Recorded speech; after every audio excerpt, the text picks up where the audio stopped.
আপনারা জানেন বাংলাদেশে 92% হলো সংখ্যায় মুসলমান, আর 92% মুসলমান এরাই হলো বাংলাদেশের সবচেয়ে বেশি বৈষম্যের শিকার।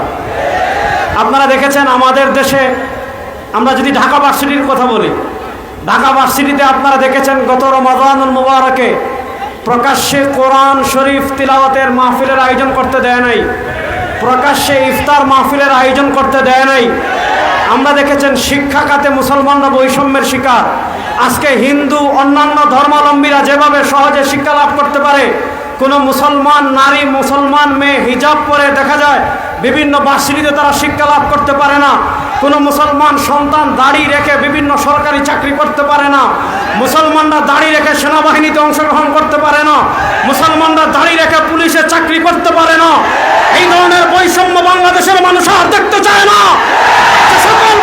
যে সকল রাজাকাররা বাংলাদেশে এই ধরনের বৈষম্য তৈরি করতে চাইবে, বাংলাদেশ থেকে বিতরণ করে ভারতে পাঠিয়ে দেওয়া হবে। 2 নম্বর আরেকটা কথা আমি বলে শেষ করব। আপনারা জানেন বৈষম্য বিরোধী আন্দোলন হয়েছে, কথা